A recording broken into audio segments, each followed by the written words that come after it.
Amen. Gloire à Dieu. Bonjour à ceux que je n'ai pas pu saluer. Merci Seigneur pour ce beau temps de louange. Et maintenant, on va écouter la parole de Dieu. Je crois que Dieu ne parle jamais en vain. Apparemment, on a un petit souci avec... C'est pas grave hein, si on ne l'a pas. On a dû se tromper dans le PowerPoint. C'est pas grave. On va lire dans le psaume 139. On va lire juste un verset. Et ce matin, on va voir quelque chose d'important. À chaque fois, la parole de Dieu, c'est toujours important de toute façon. Notre passé influence notre futur et notre présent. Si on n'est pas guéri de notre passé, on ne peut pas envisager l'avenir. Si on est angoissé pour le futur, ça nous empêche de vivre le présent. Dieu veut guérir notre passé pour qu'on soit serein pour l'avenir et vivre pleinement l'instant T. Gloire à Dieu. Des fois, on est tellement tracassé pour l'avenir qu'on oublie de se réjouir de l'instant présent. Tellement on n'est pas guéri de notre passé, on dirait qu'on est toujours en train de regarder derrière, mais alors que Dieu nous bénit présentement et on ne le voit pas. Voyez? Et Dieu est bon, il veut nous guérir ce matin. Alléluia. Alléluia, ça marche. Allez, le psaume 139, verset 5, c'est un petit verset. Il dit, tu m'entoures par derrière, par devant, et tu mets ta main sur moi. On pourrait comprendre ce verset à la lumière de l'Apocalypse, chapitre 1er, verset 4, que la grâce et la paix vous soient données de la part de celui qui est, le présent, celui qui était, le passé, celui qui vient, le futur. Alléluia. Je crois que, vu sous cet angle, on pourrait affirmer que dans ce verset 5 du psaume 139, tu m'entoures par derrière, c'est le passé. Tu m'entoures par devant, c'est le futur. Tu poses ta main sur moi, c'est le présent. Je crois que ces trois étapes de notre vie, trois temps, le passé, le présent, le futur, sont trois parfois étapes de notre vie qui sont parfois difficiles à gérer. Mais néanmoins, les trois sont liés. Si je ne suis pas guéri de mon passé, je ne peux pas envisager mon avenir. Si je ne suis pas en paix quant à mon avenir, je ne peux pas vivre l'instant présent. Alors, simplement, tout simplement, nous allons essayer de voir les trois étapes à la lumière de la parole de Dieu. Le passé, voilà. Ça marche. Le passé. Je crois qu'il peut y avoir, quand on pense à hier, à autrefois, il y a quand même des beaux souvenirs. Il y a de quoi dire merci Seigneur de m'avoir permis de vivre ça. Je pense que vous vous rappelez tous le jour où Jésus est venu dans votre cœur. Moi, je me rappelle comme c'était hier. Je peux même vous donner la date. C'était au mois d'avril 91. Je me rappelle comme si c'était hier. Et on se rappelle, c'est les bons souvenirs de nos expériences dans le domaine de la foi, l'expérience dans le domaine de la guérison, l'expérience du baptême dans le Saint-Esprit, une expérience bénie et ce souvenir glorieux, ce souvenir agréable doit engendrer en nous de la reconnaissance. Je pense que c'est pas bon de tout balayer. Je pense qu'on doit se souvenir de ce qui est bon. Bien sûr, parfois on n'oublie pas ce qui est moins bon. Vous savez que l'éléphant a une mémoire phénoménale et le poisson rouge a une mémoire de 2 secondes. Quant aux bonnes choses, nous devrions être animés d'une mémoire d'éléphant. Ne jamais oublier les bénédictions de Dieu. Quant à nos affaires qui sont un peu plus compliquées, nous devrions avoir une mémoire de poisson rouge. Je crois que, merci Seigneur, pour tout ce qu'on a vécu d'extraordinaire dans le passé. Et c'est ce qui doit engendrer en nous de la reconnaissance sans cesse. Merci Seigneur, ne pas être ingrat. Mais on a tous une histoire. On a tous parfois des marques, des blessures, des choses passées qui sont comme du négatif. Et ça nous influence. On voudrait bien oublier nos échecs.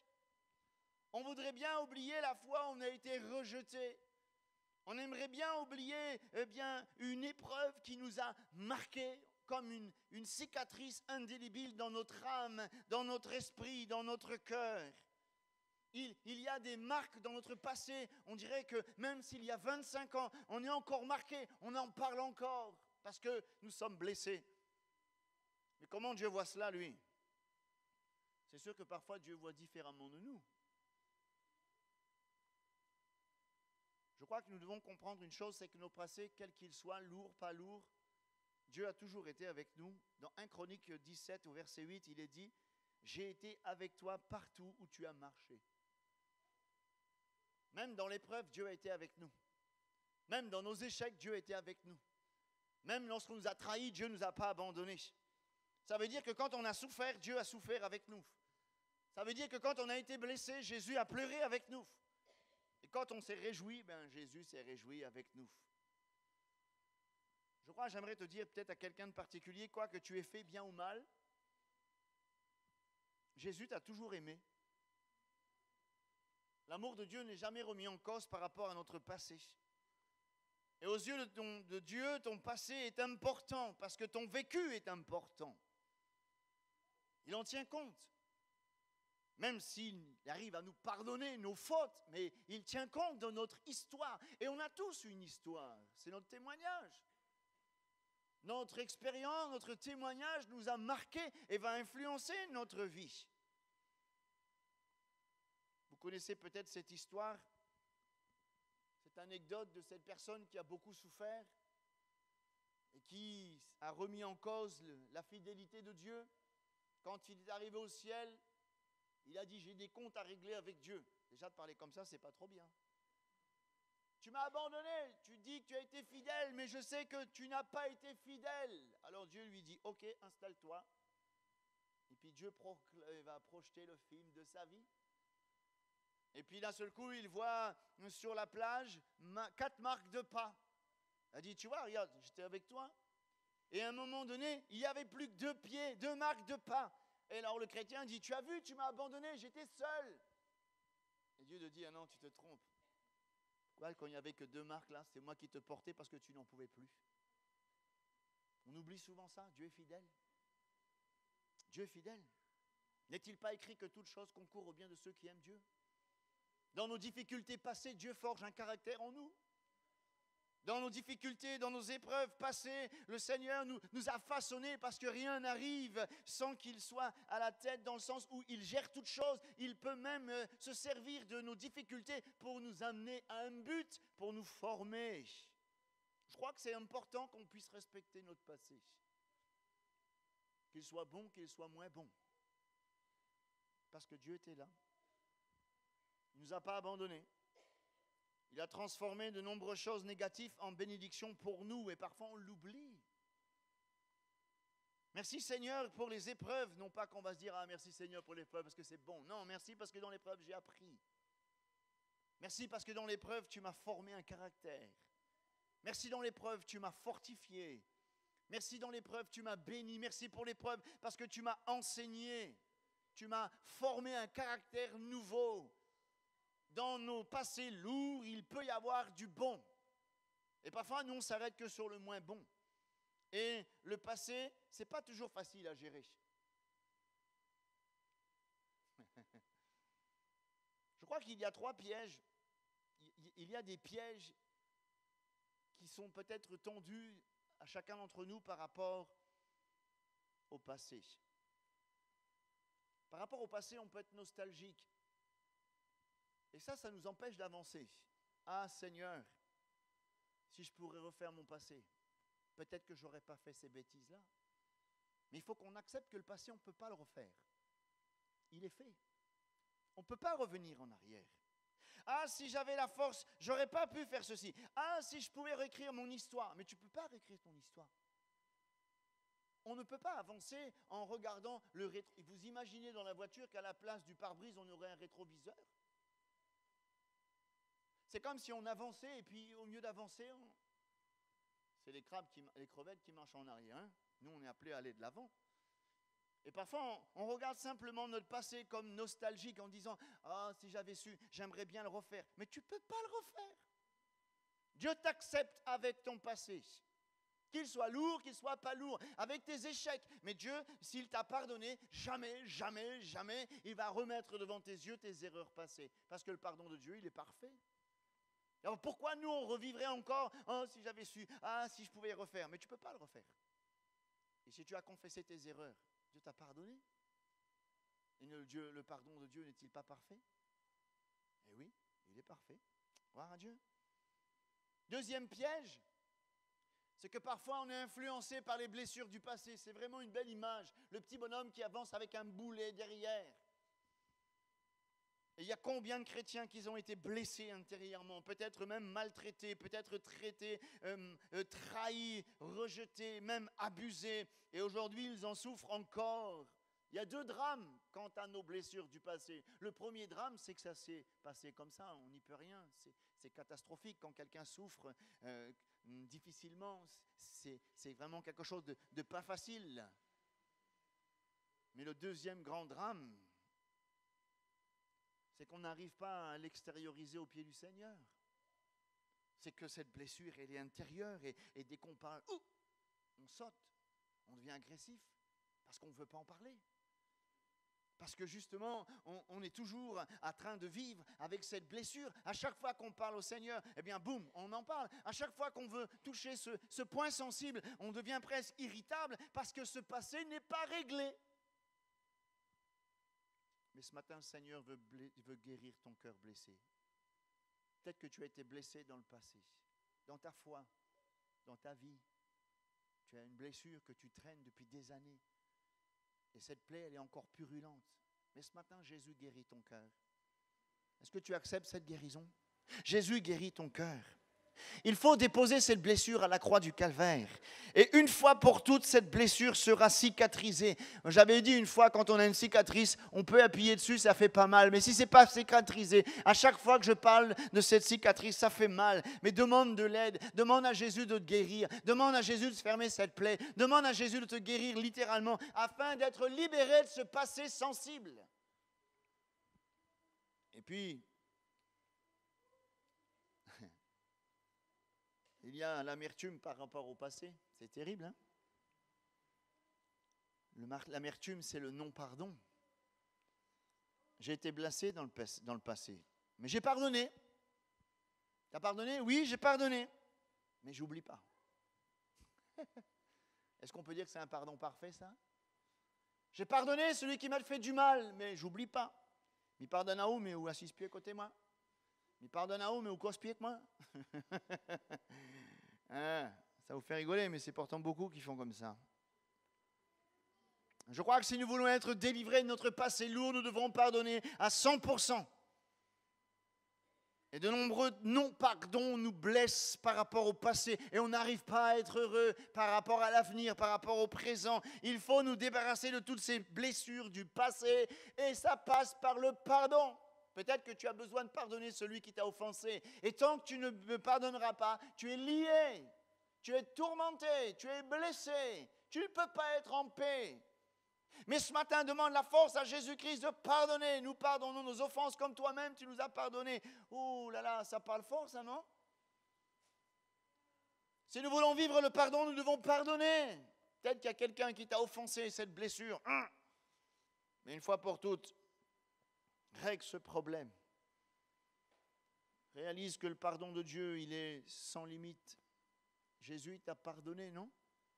Comme cette histoire dans la Bible de ce roi qui a attrapé cet homme qui lui devait beaucoup d'argent. Seigneur, je ne peux pas payer, on va te mettre en prison et ta femme et tes enfants. Non, Seigneur, alors le roi lui a fait grâce. Et cet homme, il est sorti dehors. Voilà que son ami lui devait à peine 2 petits sous et il l'a attrapé, il l'a mis en prison. Oh! Comment Dieu peut-il nous pardonner beaucoup et nous, on n'est pas capable de pardonner celui qui nous a peut-être pas dit bonjour? Des fois, nous, on voudrait que Dieu nous pardonne de grandes choses et on n'est pas capable de pardonner celui qui nous a un petit peu offensés. Je crois que Jésus a cloué notre passé sur la croix. Il faut qu'on soit guéri de notre passé, frères et sœurs. Si on veut avancer, si on veut progresser, si on veut être libre. Paul dit, frère, je ne pense pas l'avoir saisi, mais je fais une chose, oubliant ce qui est en arrière, je me porte vers ce qui est devant. Ce matin, Jésus veut nous libérer de notre passé lourd, nos blessures, nos fardeaux. Laisse le Seigneur nous entourer par derrière, c'est-à-dire guérir notre passé pour mieux affronter le futur et le présent. Gloire à Dieu. Que ce matin, Jésus guérisse ton cœur. Que Jésus t'aide à pardonner. Que Jésus cicatrise cette plaie. Et enlève cette culpabilité en disant « Ah, si je pouvais recommencer. » Mais tu ne peux pas recommencer. Si tu as confessé tes péchés, il est fidèle et juste pour te pardonner. Alors pourquoi toi tu restes dans la culpabilité? Jésus te libère de ton passé lourd afin d'être libre. Alléluia, parce que le pardon de Dieu, il libère. Amen. Alors parlons du futur. Après on parlera du présent, parce que c'est lié tout ça. Seigneur, tu m'entoures par devant. Hein, par devant, c'est quoi? C'est le futur, hein? Mais ouais. Dans Jérémie 29, il est dit, car je connais les projets que j'ai formés sur vous, dit l'Éternel, projets de paix et non de malheur, afin de vous donner un avenir et de l'espérance. Pourquoi cette paix, cette espérance n'est-elle pas là?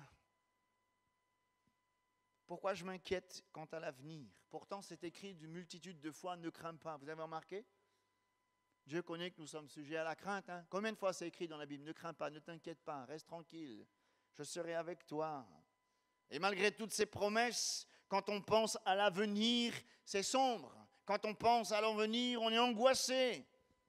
Quand on pense à l'avenir, on est tracassé de ne pas être à la hauteur, de ne pas réussir, de manquer de quelque chose.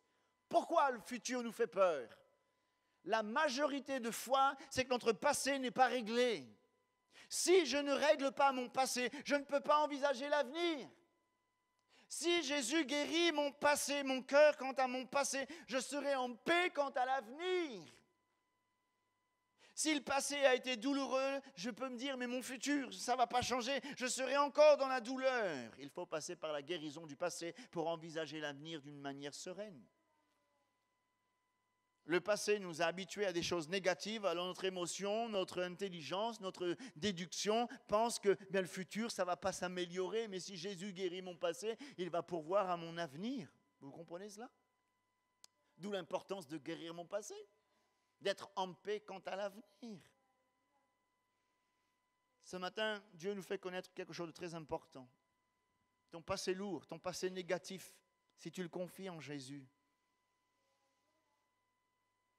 tu vas pouvoir être tranquille qu'à ton avenir. Ton avenir, il appartient à Dieu, oui ou non? Eh oui. Qui, par ses inquiétudes, peut rajouter une coudée à sa vie? Ah ouais. Vous connaissez peut-être l'histoire de ce jeune homme qui était dans une banque. Un trader qui manie beaucoup d'argent. On lui a fait confiance et un jour, il a investi beaucoup d'argent dans les bourses. Ça a été le krach. Il a perdu tout ce qu'il avait investi pour la banque. On a eu une histoire semblable il n'y a pas longtemps. Il a été convoqué par le patron. Alors lui, il s'est dit, ça y est, c'est fichu, j'ai plus de travail. Mais c'est un patron chrétien. Assis-toi. Avec tout ce que j'ai investi pour toi, je crois en toi. Avec tout ce que j'ai fait, ton apprentissage, après tout ce que tu m'as coûté, pas question de te débarrasser de toi. Je te garde. Oh! Dieu fait exactement la même chose avec nous. Est-ce que nous réalisons ce matin que Dieu a investi en nous? Et même si on a fait des échecs, Dieu ne nous lâche pas. Même si on a commis des choses qui ne sont pas à la gloire de Dieu, Dieu ne nous lâche pas. Il a tellement aimé, il a tellement investi en nous qu'il a donné son propre Fils Jésus à la croix. C'est un investissement qui nous permet aujourd'hui même si on a fait des erreurs, même si on n'est pas parfait, on peut avoir une espérance et un avenir. Vous comprenez ça? Des fois, on culpabilise tellement. Ah, mais... Oui, mais notre passé, nos expériences, notre histoire, aussi lourde soit-elle, Dieu va s'en servir pour être en bénédiction. Parce que n'est-il pas écrit, je te bénirai afin que tu sois une source de bénédiction. Je prends un exemple. Peut-être que quelqu'un a un passé alcoolique. Eh bien, quand tu vas parler à un alcoolique, tu vas comprendre. Quand quelqu'un est toxicomane et que Dieu l'a délivré, eh bien, on ne va pas lire en disant « Ah, Seigneur, Seigneur, pardon, c'est fini, terminé, là, le passé, c'est fini. » Et maintenant, on peut comprendre celui qui est en train de se shooter et on va essayer de le comprendre. On aura les mots justes. Si quelqu'un était malade, eh bien, il va pouvoir parler de la guérison avec assurance. Si quelqu'un a été seul, il va pouvoir comprendre celui qui est seul. Celui qui a été abandonné, il va comprendre celui qui a été abandonné. Celui qui était dans l'épreuve, il va comprendre celui qui est dans l'épreuve. Notre passé, s'il est guéri, devient une bénédiction pour notre futur, mais aussi pour nos proches. Gloire à Dieu, non? Eh ouais. Mais pour que ça fonctionne, il faut être guéri de son passé. Il y a des pièges qui nous guettent. Il y a des pièges qui nous guettent quant à l'avenir. Parfois, on a tellement peur de l'avenir, on a peur de manquer. La peur du lendemain.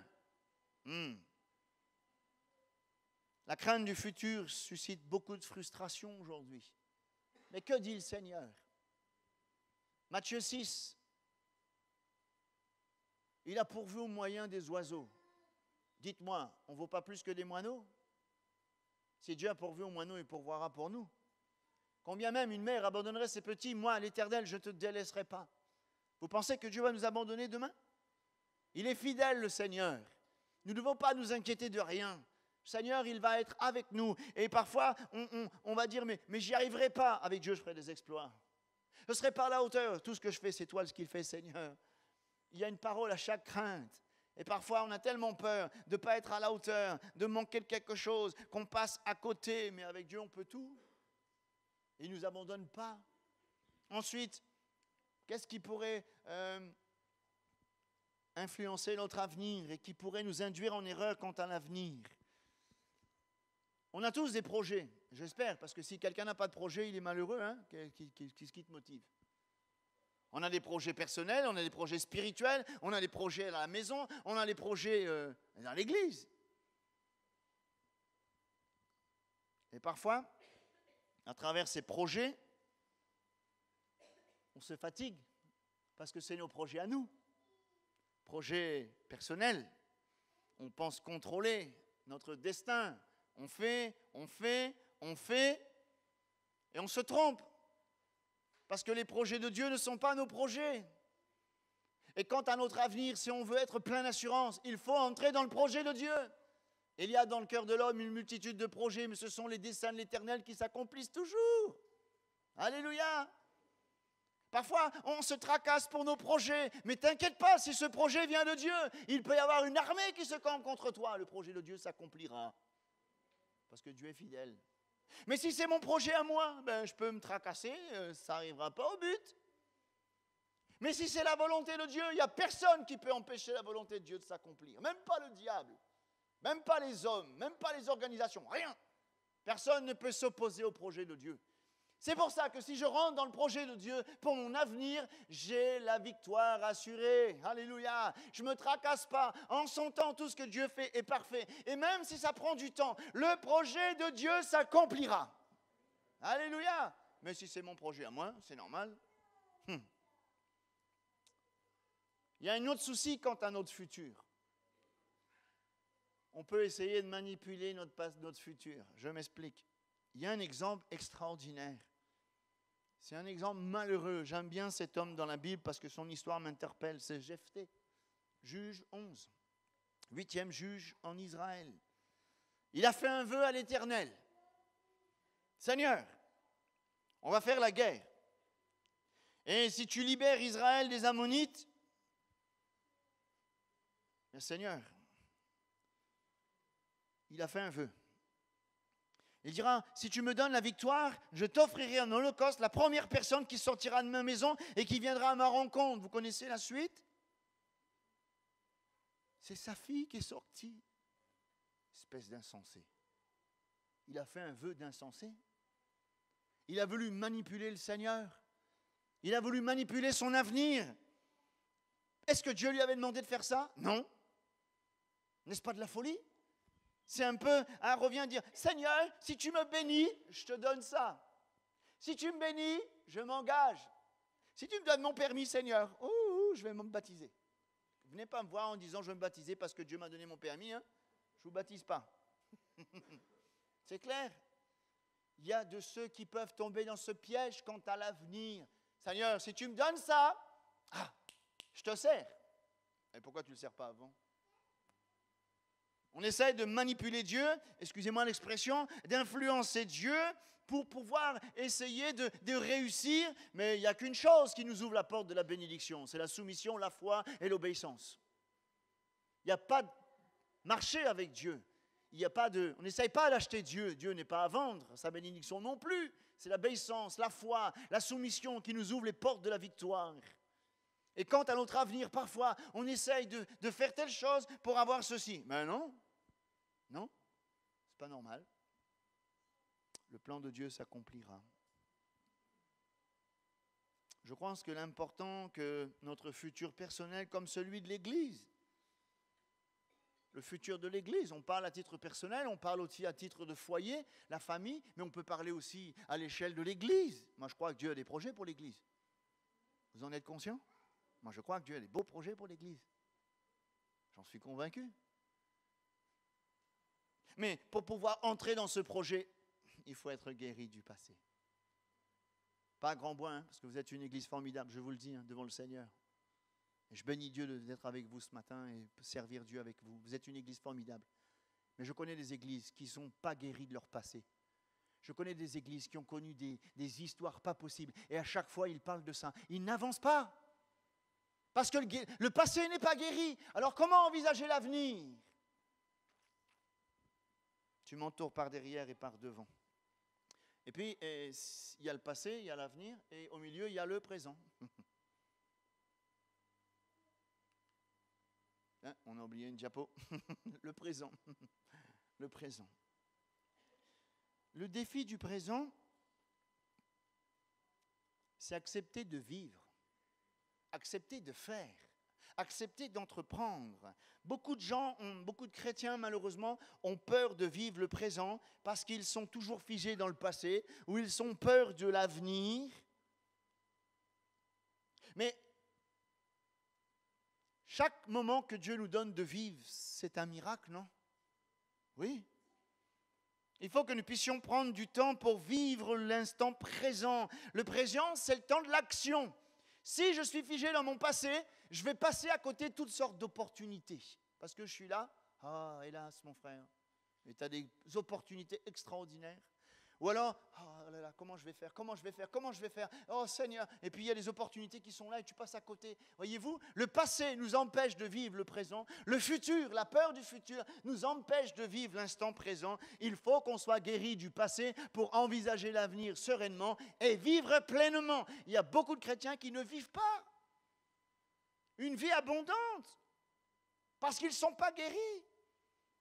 Attention d'être enfermé dans le passé. Attention d'être enfermé dans la peur du futur. Il faut qu'on soit dans l'instant T. L'instant T, c'est l'action. L'instant T, c'est le témoignage, c'est le service. Je crois que chaque moment présent, quand on se lève le matin, on doit dire, Seigneur, il y a un gros gâteau. 24 parts, 24 heures. Seigneur, que chaque heure, chaque minute, chaque seconde soit une occasion pour moi de te servir, de te glorifier, de témoigner, de faire ta volonté. Est-ce que vous arrivez à dire ça? Vous levez le matin, oh là là, Seigneur, demain, mais chaque jour suffit sa peine. Oh Seigneur, regarde hier ce qu'on m'a fait. Mais c'est fini, tu ne peux plus rien faire. Tu te lèves le matin, Seigneur, il y a une belle journée qui se propose devant moi, c'est extraordinaire. Et je veux vivre l'instant présent. Vivre le présent, c'est oser prendre des risques. C'est savoir prendre des risques. Vivre le présent, c'est apprécier la présence de Dieu, apprécier sa fidélité. C'est incroyable, dans la Bible, il y a 250 fois le mot « aujourd'hui ». Dieu est le Dieu d'aujourd'hui. Aujourd'hui, Dieu te sauve. Aujourd'hui, Jésus te baptise du Saint-Esprit. Aujourd'hui, il te guérit. Aujourd'hui, il te pardonne. Aujourd'hui, il te restaure. Aujourd'hui, il parle à ton cœur. C'est aujourd'hui, c'est le Dieu d'aujourd'hui. Hier, c'est hier. Hein? Et demain, c'est demain. Bon, la palisse n'aurait pas dit mieux. Hein? Dans Ecclésiaste chapitre 9, il est dit ceci. Tout ce que ta main trouve à faire, fais-le avec force. Fais-le. Car il n'y a ni œuvre, ni pensée, ni science, ni sagesse dans le séjour des morts où tu vas. Vivre le présent, c'est saisir toutes les opportunités. Je ne sais pas pour vous, mais pour moi, j'aimerais pas arriver au ciel en disant « Ah Seigneur, j'aurais bien voulu faire ça. J'aurais bien voulu entreprendre ça. J'aurais bien voulu faire telle chose. Mais je ne veux pas arriver au ciel avec des regrets, moi. Pas vous? Si on ne saisit pas les opportunités présentes, on va arriver au ciel avec des regrets. Ah, Seigneur, j'aurais bien voulu te servir. Ah, Seigneur, j'aurais bien voulu dire ça. J'aurais bien voulu m'engager. J'aurais bien voulu faire ça. Mais si tu ne le fais pas maintenant, tu ne le feras jamais. Mais pour être libre, il faut que tu sois guéri de ton passé, pour être guéri de ton futur et vivre le présent. Le présent, c'est l'action, frères et sœurs. Je prie Dieu que personne n'arrive au ciel avec des regrets. Je crois que l'enfer est pavé de regrets. Il faut vivre l'instant présent. Il y a un proverbe espagnol qui dit « La route de demain conduit à la ville de jamais ». C'est beau, hein? Les Espagnols. La route de demain conduit à la ville de jamais. Est-ce qu'on réalise qu'il y a des choses que Dieu nous demande de faire aujourd'hui? Et on a tellement peur qu'on ne le fait pas. Ah, demain. Tu sais si demain tu pourras le faire? Non, tu ne sais pas. Nous ne sommes pas maîtres des temps. Nous ne sommes pas maîtres des événements. Qu'est-ce qu'il est dit dans Hébreu? Ben voilà. Aujourd'hui, si tu entends sa voix, n'endurcis pas ton cœur.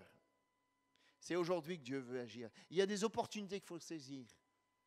Mais pour être libre dans le présent, vivre pleinement sa vie, vivre heureux, vivre libre pour saisir toutes les grâces, les opportunités, les ouvertures, il faut être guéri de son passé. Il ne faut pas avoir peur de l'avenir. Il faut qu'on soit libre. Et si aujourd'hui je reçois la paix de Dieu dans mon cœur, je n'ai pas besoin d'avoir peur. Je suis libre. N'est-ce pas ce que Dieu veut, que nous soyons libres pour saisir? Je pense que dans notre vie, mais il y a une multitude d'opportunités, on n'en est même pas conscient. Opportunité de prêcher l'évangile, opportunité de prier pour un malade, opportunité de glorifier le Seigneur, tantôt d'une manière, tantôt d'une autre. Mais on est tellement en train de regarder le passé qu'on ne voit pas le présent. On est tellement peur de l'avenir qu'on ne voit pas l'instant présent. Seul le Seigneur nous libère ce matin. Qu'on puisse saisir toute opportunité. Tu m'entoures par derrière, par devant, tu mets ta main sur moi. Je termine. Laissons le Saint-Esprit nous parler personnellement. Par rapport à notre passé, tout d'abord. N'oublie pas une chose. Le sang de Jésus-Christ à la croix a coulé pour te libérer de ton passé et te guérir des blessures intérieures. Jésus te guérit ce matin. Amen. Par rapport à ton futur, l'espérance, la foi, le courage nous permet de rester en paix. Notre avenir, il est en Jésus-Christ. Notre avenir, il n'est pas dans les étoiles. Hein? Notre avenir, il n'est pas dans l'horoscope. Notre avenir, il n'est pas dans la ligne de la main. Notre avenir, il est en Jésus-Christ. Il est fidèle. Il a un avenir et une espérance pour nous. Pourquoi tu t'inquiètes? Dieu pourvoira toutes choses. Finalement, laissons le Saint-Esprit parler à notre cœur présentement dans cette communion vivante et puissante, rafraîchissante. Il va nous donner tout ce dont nous avons besoin. Et je crois que nous devons prier. Ne laissons pas le passé nous retenir.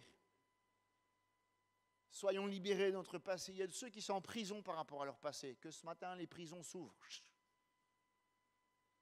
Que ce matin, nous ne puissions pas laisser le futur nous bloquer. N'ayons pas peur d'être à la hauteur, parce qu'avec Dieu, nous ferons des exploits. Nous devons être des conquérants, des guerriers pour Jésus-Christ. Et puis, saisissons le présent pour vivre dans la communion avec le Seigneur. C'est aujourd'hui. Oublie ton passé. Qu'il soit simple ou composé. Participe à ta vie. Dans le sens, il y a des gens, c'est comme s'ils sont spectateurs de leur vie. Ils sont là, ils regardent un film. Eh oh, c'est ta vie, il faut que tu agisses. On n'est pas appelé à être spectateur, mais à être acteur. Nous devons prendre notre vie en main. Si on est guéri du passé, on vit présentement libre et notre futur, c'est avec Dieu. Alléluia. Que nous puissions prier le Seigneur ce matin. Et je suis sûr d'une chose, c'est que ce matin, le Seigneur, il va guérir ton cœur. Qui que tu sois, qu'est-ce que soit ce que tu as vécu, Jésus guérit ton cœur ce matin. Amen. Merci Seigneur pour ta parole. Elle est la vérité, Seigneur.